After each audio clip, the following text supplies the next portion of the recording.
भिन्न लेते हैं। ठीक है, अब भिन्न क्या होती है? भिन्न वह संख्या है जो किसी वस्तु के किसी हिस्से को प्रदर्शित करती है, वह भिन्न होती है। ठीक, इधर देखिए भिन्न में जैसे ये 1/4 है, 1/3/4, तो ये क्या हुई? भिन्न हुई। मान लीजिए एक सेब है या रोटी है, रोटी हम ले लेते हैं या सेब मान लो इसको, इसके हम 4 भाग कर लें। सेब के हमने 4 पीस कर लिए।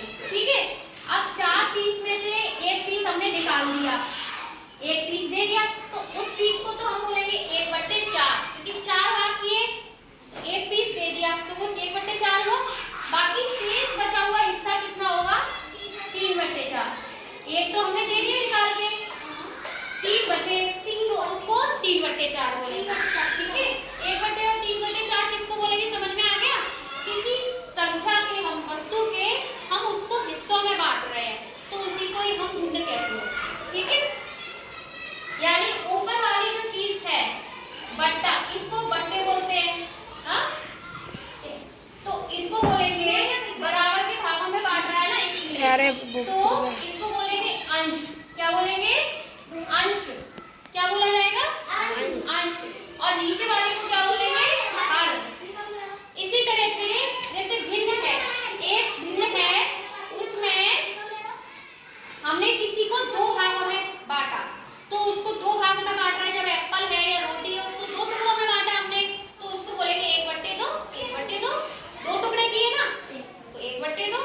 अब जब वही रोटी के हमने 3 टुकड़े करेंगे, ठीक, तो 3 टुकड़े हो गए, इसके 3 भाग हुए, तो 1/3, ये वाला भाग 1/3, ये वाला भाग 1/3 कहलाएगा। समझ गए इतना? अगला जैसे हमने वही रोटी या वही एप्पल है, उसके 4 भाग कर लिए, तो ये भाग 1/4, 1/4, 1/4, ठीक है, समझ गए? 4 भाग हो गए, तो एक टुकड़ा आपका 4 में से 1 भाग कहलाया 1/4। ओके, उसके बाद नेक्स्ट भिन्न है 1/5।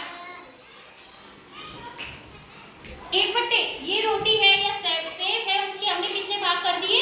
5 भाग किए। देखो 1 2 3 4 5, 5 भाग किए, तो इनका ये भाग 5 में से जो एक हिस्सा कहलाया, क्या कहलाया? 1/5।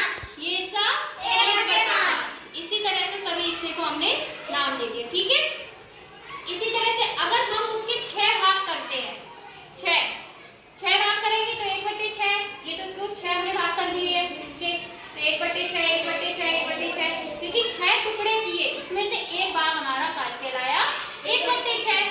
ठीक, अब अगर पूरी भिन्न गई तो पूरा ही टुकड़ा, एक भी हिस्सा नहीं दिया, तो वो 1 कहलाएगा, है ना? वो तो उसको 1 बोलेंगे ना। भिन्न को जब हम बांटते हैं तो उसको बट्टे तब लगाएंगे, तो उसमें अंश और हर रखेंगे। अब जो भिन्न होती है वो कितने प्रकार की होती है? भिन्न होती है तो 3 प्रकार की होती है। उचित भिन्न, बोलिए।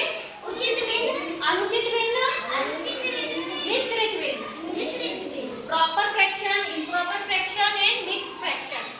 अब जैसे ये आपका ऊपर वाला, ये तो अंश बताया ही था हमने, और ये नीचे वाला जो होता है भिन्न के नीचे वाला जो हिस्सा होता है, उसको क्या कहते हैं? हर। नीचे वाले हिस्से को हर कहेंगे। अगर जो अंश है वो हर से छोटा है, अंश जिसमें छोटा होगा, तो वो कहलाएगी उचित भिन्न। ठीक है, अब देखो आप इसमें 4/3 देख रहे हो, 4/3 इस तरह से लिखा है हमने, अपॉन इस तरह से थोड़ा तिरछा लगा दिया, इस तरह से भी आप लगा सकते हो उसको थोड़ा तिरछा। ठीक है, अब इसमें 4 आप देख रहे हो, ये ऊपर वाला जो अंश है वो आपका बड़ा है, जिसमें ये बड़ा हो, और नीचे वाला जो हर है वो छोटा हो, तो वो भिन्न कहलाएगी अनुचित भिन्न या इम्प्रॉपर फ्रैक्शन। ओके, हाँ, और मिक्स्ड भिन्न वो कहलाएगी